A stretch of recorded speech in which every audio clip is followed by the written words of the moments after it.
এটি science laboratory মোড় এলাকা চিত্র। এখানে ফের সংঘর্ষে জড়িয়েছে ঢাকা কলেজের সিটি কলেজের শিক্ষার্থীরা। দর্শক আপনারা দেখছেন ঢাকা কলেজের সিটি কলেজের শিক্ষার্থীদের মধ্যে ইট পাটকেল নিক্ষেপ চলছে। কিছুক্ষণ আগে এখানে আইন শৃঙ্খলা বাহিনীর সদস্যরা পুলিশ যারা রয়েছেন তারা মূলত এখানে কিছুটা শৃঙ্খল পরিবেশ ফিরিয়ে নিয়েছিলেন। এখানে যান চলাচল যখন স্বাভাবিক হতে চলেছিল তার কিছুক্ষণ পরে আমরা দেখি দর্শক এখন এই যে সায়েন্স ল্যাব মোড় এলাকায় ঢাকা কলেজ ও সিটি কলেজের শিক্ষার্থীদের মধ্যে ইট পাটকেল নিক্ষেপ চলছে। আমরা দেখি ঢাকা কলেজের শিক্ষার্থীদেরকে আইন শৃঙ্খলা বাহিনীর সদস্য পুলিশ তাদেরকে সরিয়ে দেওয়ার চেষ্টা করছে। দর্শক আপনারা দেখছেন ইত্তেফাক ফেসবুকে লাইভ। আমরা দেখি যে ঢাকা কলেজের শিক্ষার্থীদের কিছু আইন শৃঙ্খলা বাহিনীর সদস্যরা নিয়ন্ত্রণের চেষ্টা করছেন, অপরদিকে পুলিশ সদস্যরা ধাওয়া দিয়ে সিটি কলেজের শিক্ষার্থীদেরকে সিটি কলেজের দিকে ফিরিয়ে দেওয়ার চেষ্টা করছে।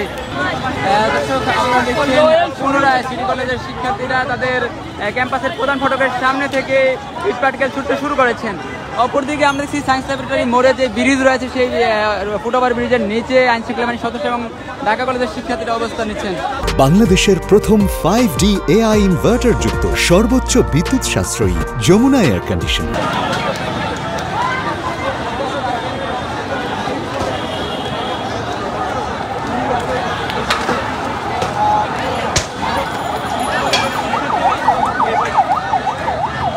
ঢাকা কলেজের শিক্ষার্থীরা পুলিশের বাধা উপেক্ষা করে ইট পাটকেল নিক্ষেপ করতে করতে একেবারে সিটি কলেজের দিকে তারা পিছু হতে বাধ্য হয়েছেন।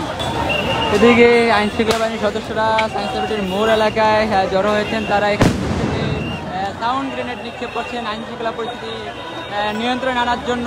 ঢাকা কলেজ ও সিটি কলেজের শিক্ষার্থীদের মধ্যে বেলা 12:15 থেকে যে সংঘর্ষ চলছে সেই সংঘর্ষ পরিস্থিতি নিয়ন্ত্রণে আনতে আমরা দেখছি পুলিশ লাঠিচার্জ করছেন, সাউন্ড গ্রেনেড নিক্ষেপ করছেন। পুলিশ শিক্ষার্থীদেরকে লাঠিচার্জ করে সরিয়ে দেওয়ার চেষ্টা করছেন। অপরদিকে কিছুক্ষণ পর পরে সাউন্ড গ্রেনেড মারতে শুরু করেছেন। এটি সায়েন্স ল্যাবরেটরি মোড় এলাকার চিত্র। এখানে একেবারে থমথমে পরিস্থিতি বিরাজ করছে। কিছুক্ষণ পর পর ঢাকা কলেজের শিক্ষার্থীরা মিছিল নিয়ে বেরোচ্ছেন, অপরদিকে সিটি কলেজের শিক্ষার্থীরাও সেদিকে উদ্দেশ্য করে বের হচ্ছেন। তারা সেখান থেকে তারা মূলত ইট পাটকেল নিক্ষেপ শুরু করেছেন। সবশেষে এখনও দেখা যাচ্ছে সিটি কলেজের শিক্ষার্থীরা তাদের যে প্রধান ফটকের সামনে থেকে ইট পাটকেল ছুটতে শুরু করেছেন। অপরদিকে ঢাকা কলেজের শিক্ষার্থী যারা রয়েছেন তারাও সেখান থেকে ইট পাটকেল ছুটতে ছুটতে এখানে আসছেন।